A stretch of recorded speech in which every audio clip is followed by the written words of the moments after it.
काली बहन ने बनाया गोरी बहन को अपनी सौतन। बहन जी, मेरी बेटी बहुत ज्यादा संस्कारी है। आपके घर में खुशहाली आ जाएगी मेरी बेटी से आपके बेटे की शादी होते ही। संस्कारी तो ठीक है, लेकिन तुम्हारी बेटी रंग रूप से थोड़ी ज्यादा ही शामली है। बहन जी, रंग रूप में क्या ही रखा है, आप मेरी बेटी के स्वभाव को देखिए, वो बहुत अच्छी है। चलो सलोनी, अपनी होने वाली सास को चाय और नाश्ता दो। सलोनी आगे बढ़कर अपनी सास और उसके बेटे को चाय नाश्ता देती है। तभी कमरे से एक बहुत सुंदर सी ड्रेस पहनकर सलोनी की बहन योगिता बाहर आती है।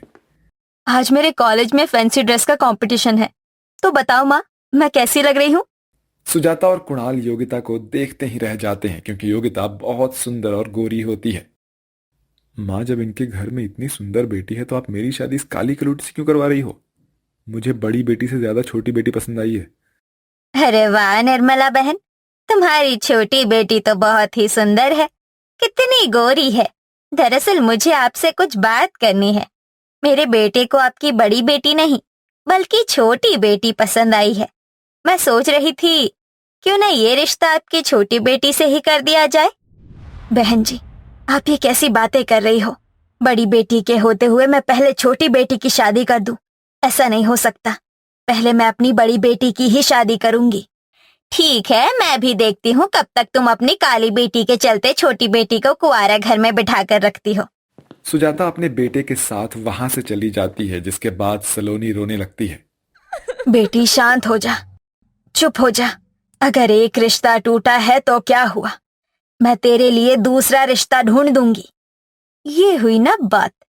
इस कल्लो की शादी मुझसे पहले नहीं होनी चाहिए। पहले तो शादी मैं ही करूंगी। योगिता को अपनी काली बहन बिल्कुल भी पसंद नहीं थी, तो वहीं निर्मला अपनी काली बेटी के लिए लड़का ढूंढने पर लगी हुई थी। कुछ दिनों में उसे एक बहुत अच्छे घर से रिश्ता आता है। आजकल सभी लड़कियां बहुत ज्यादा फैंसी हो गई है, इतनी मॉडर्न हो गई है कि उन्हें घर चलाना आता ही नहीं है। मैं तो अपने बेटे के लिए सिर्फ ऐसी लड़की ढूंढ रही हूँ जो संस्कारी हो और घर संभाल सके। बहन जी, आपकी जैसी सोच आजकल कहाँ मिलती है। ये मेरी बेटी सलोनी है। तभी वहां पर योगिता शॉर्ट ड्रेस पहनकर आती है, जिसे देखकर गायत्री अचानक से मुंह बना लेती है। वहीं दूसरी तरफ गायत्री अपने बेटे का रिश्ता सलोनी से पक्का करके चली जाती है। कुछ दिनों में उनकी शादी आ जाती है। जाओ बेटी, हमेशा खुश रहना। कभी भी कोई दुख हो तो अपनी माँ को फोन करके बता देना। और अब तेरा ससुराल ही तेरा असली घर है। अपने ससुराल में खुश रहना बेटी। उस घड़ी सभी को बहुत दुख होता है। सलोनी घर की सबसे अच्छी और संस्कारी बेटी थी। निर्मला रोते हुए अपनी बेटी को विदा करती है। सलोनी जब अपने ससुराल पहुंचती है तो वहां उसे उसकी सास और पति से बहुत इज्जत मिलती है और वो पहले दिन से ही अपने ससुराल में सभी जिम्मेदारियों को समझकर सभी के साथ अच्छे से रहने लगती है। रुकिए, इतनी जल्दी क्यों जा रहे हैं? मैंने आपके लिए टिफिन पैक किया है, आपकी पसंद का सब कुछ है। पूरा टिफिन खाली करके आना। तुम मेरा बहुत ख्याल रखती हो। जब से तुम इस घर के अंदर आई हो, तुमने पूरे घर को अच्छे से संभाल लिया है। तुम्हारा बहुत बहुत शुक्रिया सलोनी। बस कीजिए, अब अपनी ड्यूटी पर जाइए। जैसे ही विक्रम दरवाजा खोलता है, दरवाजे पर योगिता खड़ी होती है। उसकी आंखों में आंसू होते हैं। योगिता, तुम यहाँ पर? हाँ दीदी, मैं यहाँ पर अपनी गलती की माफी मांगने आई हूँ। आपकी शादी होने के बाद मुझे ये रियलाइज हुआ कि मैंने आपके साथ बहुत बुरा किया। कभी आपको अपनी बहन नहीं माना। मुझे माफ कर दो दीदी। बस कर पगली, मुझे तुझे कितने दिनों बाद देख रही हूँ। तुझे देखकर बहुत अच्छा लग रहा है। आजा, अंदर आ। मैं ये सोच रही थी कि मैंने इतने साल तो आपसे दूर निकाल दिए, लेकिन अब मैं कुछ दिन आपके साथ रहकर बहन वाला प्यार बांटना चाहती हूँ। क्या कुछ दिनों के लिए मैं यहाँ आपके घर में रह सकती हूँ? अरे पगली, ये भी कोई पूछने की बात है? तू तो मेरी बहन है, जितना चाहे उतना यहाँ पर रह सकती है। सलोनी अपनी बहन को ऐसा कहकर रोक लेती है, लेकिन योगिता अपनी बहन से प्यार प्रेम के लिए नहीं बल्कि बदला लेने के लिए आई थी। काली कलूटी कहीं की, आज तेरा खुश होने का आखिरी दिन है। कल से तू जो रोने वाली है, तुझे खुद को भी नहीं पता। योगिता सलोनी के घर पर उसके पति को फंसाने के लिए आई थी। उस रात जब विक्रम ऑफिस से लेट आता है तो सलोनी सो चुकी होती है। योगिता विक्रम को अकेले रसोई में देखकर उसके पास पहुंच जाती है। अरे जीजा जी, आप यहाँ, मैं आपको खाना परोस देती हूँ। अरे ये क्या, तुम नाइट ड्रेस में यहाँ पर आ गई हो? घर में कोई देखेगा तो क्या सोचेगा? चलो जाओ, तुम पहले सही से कपड़े पहनो। क्या जीजा, आप भी रोजाना दाल चावल खाकर बोर नहीं होते? मेरी तरह बिरयानी खाने का शौक रखो। ऐसी बिरयानी रोज रोज नहीं मिलती। ये क्या कहना चाहती हो तुम? मतलब साफ साफ सा बोलो। आप तो समझ ही चुके हो। समझना क्या है, जो आपको समझ आ रहा है बस वही कहना चाहती हूँ। आप अच्छी सुंदर गोरी लड़की डिजर्व करते हो, ना कि मेरी बहन की तरह काली कलूटी। वैसे मैं आपको कैसी लगती हूँ? ऐसी बातें करके योगिता विक्रम को अपने बातों के जाल में फंसा लेती है, जिसके बाद वो विक्रम को अपने कमरे में ले जाती है और उस रात वो दोनों एक साथ सोते हैं। अगले दिन सुबह, देखो ये जो भी था वो अनजाने में हुआ है। मैं तुम्हारी बहन से प्यार करता हूँ और उसे धोखा नहीं देना चाहता हूँ। मुझसे पीछे छुड़ाना इतना आसान नहीं है विक्रम जीजा जी। क्या मतलब तुम्हारी बात का? मतलब सिर्फ अब एक ही है। अब तुम्हें मेरी बहन को छोड़कर मुझसे शादी करनी होगी, नहीं तो ये वीडियो देख रहे हो ना, ये वीडियो मैं अपनी बहन और पूरे परिवार में वायरल कर दूंगी। तुम इस तरह से मुझे ब्लैकमेल नहीं कर सकती हो।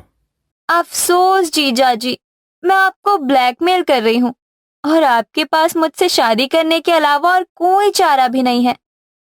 ये सुनकर विक्रम वहां से चला जाता है। उस दिन के बाद से विक्रम बहुत ज्यादा परेशान रहने लगता है।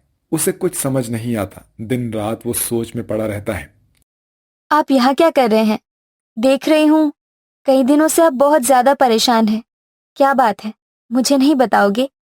वो दरअसल बात ये है कि मैं आपके माथे पर पसीना और बातों के लड़खड़ाने से मैं समझ सकती हूँ कि कुछ बड़ी बात है। आपको डरने की कोई जरूरत नहीं है, आप जो भी हैं बता सकते हैं। विक्रम सलोनी को रोते हुए उसकी बहन की पूरी हकीकत के बारे में बताता है। अगर ये बात सच है तो कोई बात नहीं, आप मेरी बहन से शादी कर लीजिए। ये क्या बोल रही हो तुम? देखो मुझसे बहुत बड़ी गलती हो गई है। मैं तुम्हें धोखा नहीं देना चाहता था और ना ही तुम्हारी बहन से शादी करना चाहता हूँ। अगर मेरी बहन को इतना ही शौक चढ़ा है मेरे पति से शादी करने का तो कोई बात नहीं, मैं खुद अपनी बहन की शादी आपसे करवाऊंगी। अब एक काली बहन अपनी गोरी बहन को सौतन बनाएगी। सलोनी अगले ही दिन योगिता और अपने पति की शादी घर वालों के अगेंस्ट जाकर करवा देती है। लेकिन जो मान सम्मान सलोनी को मिलता है, जो प्यार विक्रम सलोनी से करता है, वो सब चीजें योगिता को कभी नहीं मिल पाती। वो विक्रम से शादी तो कर लेती है लेकिन उसे विक्रम के नाम के अलावा और कुछ भी नहीं मिलता। बहू ओ बहू, कहाँ पर हो तुम?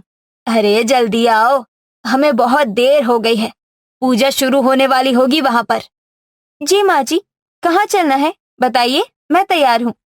मैंने तुम्हें नहीं, अपनी बहू सलोनी को पुकारा है। वही इस घर की बहू है, तुम तो सिर्फ मेरे बेटे की पत्नी हो। तभी सलोनी पूजा की थाली लेकर आती है, जिसके बाद गायत्री अपनी बहू सलोनी के साथ मंदिर चली जाती है। इस बात का योगिता को थोड़ा बुरा लगता है, लेकिन वो इसे नजरअंदाज करके अपने पति के लिए शॉपिंग करने निकल जाती है। ये वाली शर्ट बहुत प्यारी लग रही है, उन्हें मेरी पसंद बहुत अच्छी लगेगी, ये खरीद लेती हूँ। योगिता अपनी पसंद की एक शर्ट लाती है और विक्रम के आने के बाद वो सबके सामने उसे देती है। आज मार्केट में जाकर मुझे ये शर्ट आपके लिए बहुत पसंद आई, ये लीजिए, कल ऑफिस पहनकर जाना। अपनी लाई हुई चीज अपने तक रखो, मुझे तुम्हारी कोई चीज नहीं चाहिए। सलोनी, मेरे फ्रेश होने तक मेरे कपड़े निकाल कर रख देना। विक्रम ऐसा कहकर अपने कमरे में चला जाता है। सलोनी उसके कपड़े निकाल कर उसे दे देती है। अगले दिन फिर विक्रम सलोनी के लाए हुए कपड़े पहनकर ऑफिस जाता है। सलोनी, मैं ऑफिस जा रहा हूँ, ये कपड़े बहुत सुंदर हैं, उसके लिए शुक्रिया। रुकिए, अपना लंच लेकर जाइए। तभी योगिता भी लंच लेकर आती है। आपका लंच? विक्रम सलोनी के हाथ से लंच लेकर उसके माथे पर किस करता है और ऑफिस चला जाता है, जिसके बाद योगिता को अपनी गलती का एहसास होता है। मैंने विक्रम जी से शादी तो कर ली, लेकिन कभी इस घर की बहू नहीं बन पाई। जो मान सम्मान, जो प्यार आपको दिया जाता है, वो मैं कभी हासिल चाहकर भी नहीं कर सकती। दीदी, मुझे माफ कर दो। आज मुझे पता चला कि आप में और मुझ में कितना फर्क है।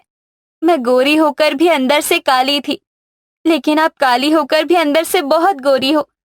आपका दिल बहुत साफ है, मुझे माफ कर दो। डिवोर्स के पेपर मैं भिजवा दूंगी। विक्रम जी आपके ही पति रहेंगे। आखिरकार योगिता अपना सामान पैक करके वापस अपने घर चली जाती है और काली बहन अपने पति के साथ अपने ससुराल में खुशी खुशी रहने लगती है।